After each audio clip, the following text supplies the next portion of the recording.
Hi everyone, welcome to our channel Sri Padma talks. ఈరోజు live updates ఇప్పుడే చూశాను ఫ్రెండ్స్. ఏంటి అంటే ఆదిత్య అలాగే పృథ్వీ నబీలు ముగ్గురు వేసుకుని కుర్చీలో కూర్చుని మాట్లాడుకుంటుంటారు. ఓం ఆదిత్య గారు అంటారు ఏమనంటే, నేను ఆల్రెడీ చెప్పాను అభయ్కి, నీకు సంచాలక్ సోనియాతో ప్రాబ్లం అయితే ఆమెతో తేల్చుకో, అంతేకాని బిగ్ బాస్ని ఎందుకు నువ్వు అలా మాట్లాడుతున్నావు? బిగ్ బాస్ మీద నువ్వు అలా మాట్లాడకూడదు. మనం బిగ్ బాస్ హౌస్లో ఉన్నాం, అందుకని ఆయన హౌస్లో ఉండి ఆయన గురించి మనం అలా మాట్లాడకూడదు. అబ్బాయి, నువ్వేదైనా ఉంటే సోనియాతో తేల్చుకో, సంచాలక్తో, అంతేకాని బిగ్ బాస్ని నువ్వు నిందించావా నువ్వే ప్రమాదానికి గురవుతావు, డేంజర్లో పడతావు సుమా అని నేను చెప్పాను అభయ్కి. అయినా కూడా నా మాట వినలేదు అని ఆదిత్య ఓం అంటాడు. అవును, మీరు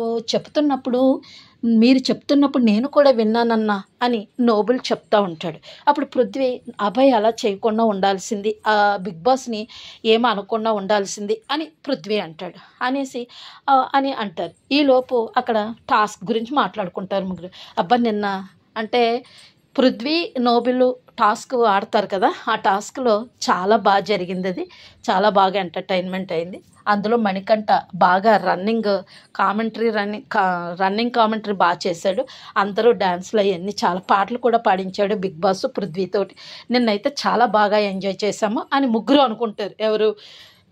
పృథ్వీ, ఆదిత్యము అలాగే నబీలు ముగ్గురు మాట్లాడుకుంటారు. అక్కడ నుంచి పృథ్వీ వెళ్ళిపోతాడు. అప్పుడు పృథ్వీ గురించి మళ్ళీ ఆదిత్యము నోబులు మాట్లాడుకుంటారు. ఏమనంటే, పృథ్వీ చాలా ఆనెస్ట్ పర్సన్, గేమ్లు అయితే చాలా గట్టిగా ఆడతాడు, కాకపోతే తనలో ఉన్నది ఆ అగ్రెసివ్నెస్సే, అది లేకుండా ఉంటే చాలా వరకు చాలా పైకి వస్తాడు పృథ్వీ అని అనుకుంటుంటా. నేను ఆల్రెడీ చెప్పాను, ఆదిత్యవం అంటాడు, నేను ఆల్రెడీ చెప్పాను నీకు మంచి ఫిజికల్ టాస్కులు చేయగలవు, అందుకని మీరు ఆ అగ్రెసివ్నెస్ తగ్గించుకుంటే మీరు ఈ గేమ్లో మీరు చివరి వరకు ఉంటారు, బిగ్ బాస్ హౌస్లో చివరి వరకు ఉంటారని నేను ఆల్రెడీ చెప్పాను అని ఆదిత్యవం చెప్తాడు.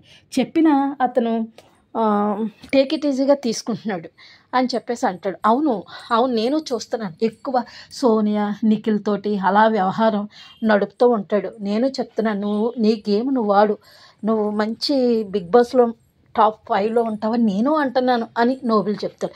అయినా అతను మనల్ని పట్టించుకోడు అని అంటారు. మళ్ళీ నైనిక గురించి మాట్లాడుకుంటుంటారు. ఈ నైనిక ఏంటమ్మా, నైనిక ఏంటి ఇలా ఉంటుంది, బిహేవ్ చేస్తుంది అంటే, అందుకే నేను నైనికతో మాట్లాడను అంటాడు ఆదిత్యవం. నేను ఎక్కువగా పరిచయంగా ఉండను నైనికతో అంటాడు ఆదిత్యవం. ఎందుకు అంటే ఆ అమ్మాయి బాగా యంగ్ గర్ల్, ఆడపిల్ల, అందులో ఇన్నసెంట్, అందుకని నేను అమ్మాయితో ఎక్కువగా ఉండను. మళ్ళీ ఏదైనా గమ్మని ఏదైనా అంటే అప్సెట్ అవుతుందేమో, నేను ఎక్కువగా అమ్మాయితో ఉండను, ఎందుకంటే చిన్నపిల్ల కదా అన్నట్టు మాట్లాడతాడు ఆదిత్యవం. అప్పుడు నోబిల్ అంటాడు, అవును నైనిక ఏంటో అర్థం అవ్వదు, ఎక్కువ అప్పుడే నిఖిల్ కరెక్ట్ కాదు, అలా కాదు, నిఖిల్ డబుల్ గేమ్ ఆడుతున్నాడు, సేఫ్ గేమ్ ఆడుతున్నాడు, ఇలాగ సోనియా మాటలే వింటాడు అని మనతో చెప్తూ ఉంటుంది.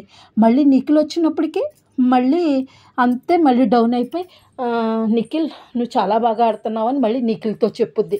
మళ్ళీ నీ గురించి హౌస్లో అందరూ బ్యాడ్గా చెప్పుకుంటున్నారు నిఖిల్, ఎందుకంటే నువ్వు సోనియా మాట వింటావని అందరూ నిన్ను అనుకుంటున్నారు అని మళ్ళీ నిఖిల్కి చెప్తుంది. ఆ అమ్మాయి అక్కడ మాటలు ఇక్కడ మాటలు అక్కడ చెప్పడమే కొంచెం బాగాలేదు అని అంటాడు నోబిల్. అవును, నాకు కూడా కరెక్ట్ అనిపించట్లేదు అంటాడు పృథ్వీ. అవును, ఈ విషయంలో కూడా నేను కూడా అదే అంటున్నాను, ఎందుకంటే ఏంటో నైనిక అన్న అమ్మాయి మంచి అమ్మాయి, కాకపోతే ఇక్కడ విషయాలు అక్కడ చెప్తున్నట్టు నాకు కూడా అనిపించింది, నేను చూశాను కాబట్టి. కట్ చేస్తే అక్కడ అదే వీళ్ళిద్దరి మధ్యలో డిస్కషన్ అయిపోయింది.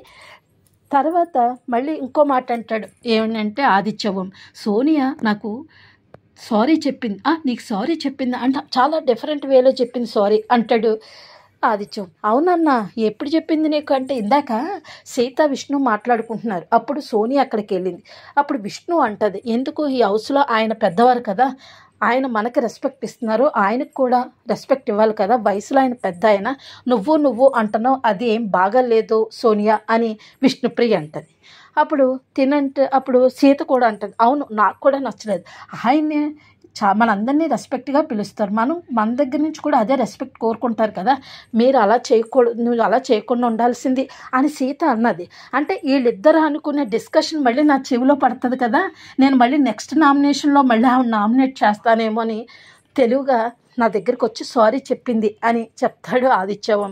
ఆహా నిజమే, ఆమె అన్నీ అలాగే చేస్తుంది, ఎలా ఇష్టం వచ్చినట్టు మాట్లాడుతుందబ్బా, తనలో ఏముంది, ఒక ఆర్గ్యుమెంట్ వచ్చినప్పటికీ ఆర్గ్యూ చేస్తుంది, అదే పెద్ద మళ్ళంటోళ్ళతో ఆర్గ్యుమెంట్ దిగమన్నప్పటికీ వెనక్కి జారిపోతుంది, ఊరిక పెద్దోడు చిన్నోడు అనుకుంటూ ఆ పృథ్వీని ఆ నిఖిల్ వెనకాలే తిరుగుతుంది. ఆ అబ్బాయి అభయ్ వెళ్ళిపోయిన తర్వాత, అభయ్ నిఖిల్ పృథ్వీ సోనీ నలుగురు గ్రూప్ కదా, అభయ్ వెళ్ళిపోయిన తర్వాత ఈ మధ్యకాలంలో అందరి దగ్గరికి వచ్చి పలకరిస్తుంది, చూసావా సోనియా అని అంటాడు ఆదిత్యవం. అవునన్నా నేను చూశాను అని నోబుల్. అంటే వీళ్ళందరూ అలా అనుకుంటున్నారనమాట. నిజమే, ఫస్ట్ స్టార్టింగ్లో ఎవరితోని మాట్లాడేది కాదు, ఇప్పుడు అందరితో ప్రేరణ అని లేకపోతే యష్మి సీత అని ఇలా మాట్లాడుతుంది ఇప్పుడు అందరితోటి. తర్వాత మణికంఠనైతే కూడా మణికంఠను కూడా దగ్గరికి చేర్చుకుంటుంది. ఎందుకంటే మణికంఠన్ అంటుంది, నువ్వు నన్ను ఎందుకు నామినేట్ చేసావు అని అడుగుతుంది, నన్ను ఈ చీఫ్ కింద చేయకుండా ఎందుకు నా ఫోటో బదులు కొట్టావు అని అడుగుతుంది అనమాట. అవును, ఒకసారి నాకు ఎందుకో సీతకి ఇవ్వాలని అనిపించింది, అందుకనే నేను మరి అలా ఎందుకు చేసావని అంటుంది. మరి అప్పుడే మణికంఠ అడగాల్సింది, మరి నువ్వు నన్ను ఎందుకు నామినేట్ చేసావు, నేను వీకు అది ఇదని నామినేట్ చేసావు కదా అని అడగాల్సింది. కానీ మణికంఠ ఏమీ అడగడు. అంతే, ఇలా జరుగుతూ ఉంటుంది వీళ్ళ మధ్యలో డిస్కషన్. అక్కడేమో పృథ్వీని నిఖిల్ భోజనం టిఫిన్లు చేస్తూ ఉంటారు, సోనియా పక్కన ఉంటుంది. అంతే, మళ్ళీ వాళ్ళు ఎవరో ప్రేరణ సీత క్లాన్ వాళ్ళేమో వంట చేసుకుంటూ ఉన్నట్టు చూపించారు.